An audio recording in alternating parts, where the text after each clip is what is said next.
Hey everyone! After a somewhat lengthy hiatus, I'm Justin Joseph, back as the proud editor-in-chief of ProjectCoe.com, and today I have a video review for you all in light of MTV Games and Harmonix's Rock Band 2, available for the Xbox 360 and PlayStation 3. This should be the first of a few features coming your way on our channel here over the next couple weeks. Nonetheless, I wish all of you a wonderful holiday and look forward to coming back for more gaming greatness. So Rock Band 2 is the obvious follow-up to last year's pleasant surprise that introduced the full band experience to the North American crowd in the music rhythm genre. It launched with 3 distinct peripherals, a Stratocaster guitar, a 4-pad drum kit, and a standard USB microphone. This 2008 release, at its core, is more or less the same experience, just with a few more than welcome improvements in a song collection that would likely blow any music enthusiast away with its diverse quality. Now before I talk about anything game specific, I want to emphasize something very important. If you're like me and own the original Rock Band Special Edition, there's no real logic in dropping another $189.99 just so you can double up your peripherals and have even less room in your house or apartment. The touch panel on the new guitar for neck frets and the metal kick pedal just aren't enough incentive to spend that kind of cash again. However, those that skipped on the original Rock Band bundle are definitely encouraged to pick up this one. As for the rest of this video, I'll talk about the changes that I really like, my reactions to the new content, and a few design decisions that I think aren't very ideal. So for that first, it's wonderful that Tour Mode has been tweaked so that separate careers and avatars are no longer necessary. Any avatar you create can play any of the instruments, and since band leaders no longer exist, the process for dropping in and out is incredibly seamless now. At any given time, you can work through the tour by yourself or have a friend or two join you for some wicked co-op action. The feeling you had while playing the original Rock Band is still very much in effect, and potentially even more substantial thanks to the awesome song selection.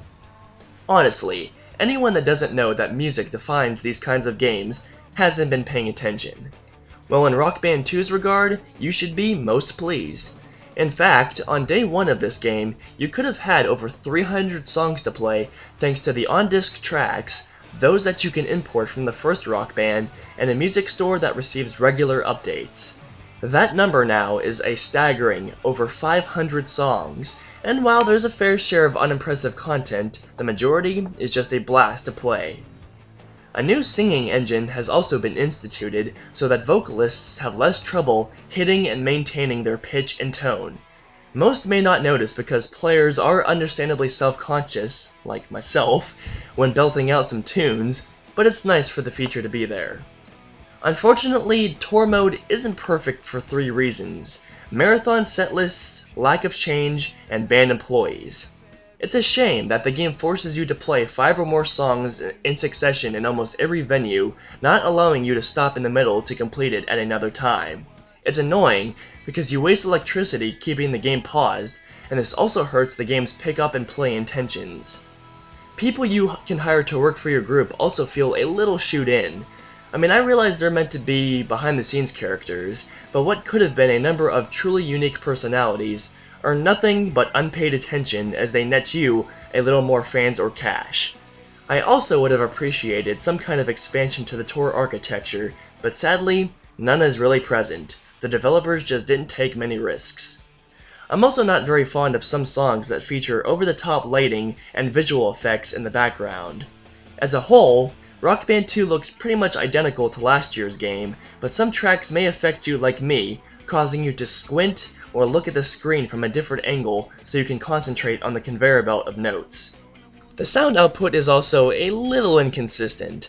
Songs that you'd expect to pack a serious audio punch lack some spirit you may be familiar with, but it's generally not too much of an issue. This is really just a nitpick on my part, so take this aspect of the game as you will. At this point, I'd probably sound like a negative Nancy, and yes, I just said that. But for all intents and purposes, Rock Band 2 is an excellent game. Any visual, audio, or gameplay downfalls aside, MTV and Harmonix put together another great package, even if it doesn't pursue risky endeavors this time. Still, The Xbox Live and PlayStation Network integration boosts the value considerably. Not only can you play tour mode with anyone in the world, as though they were right there with you, not to mention very little to no lag, but Battle of the Bands, Duel, and Tug of War bring some competition to the table. Battle of the Bands merely has you compete for leaderboard superiority rather than facing off with others directly, but that's what Duel and Tug of War are for, as they return from last year. As a whole, Rock Band 2 may be a co-op package, but there's plenty to go around for each multiplayer crowd. If you'd like to know some of the more intricate details, please check out my full written review on ProjectCoe.com. But for now, you can live with knowing everything that I've said, along with my final score of 9 on 10, which nets Rock Band 2 a COE Gold Medal. Thanks for checking this out, COE fans, and once again, enjoy your holiday vacation. I'm Editor-in-Chief Justin Joseph, and I'll see you next week.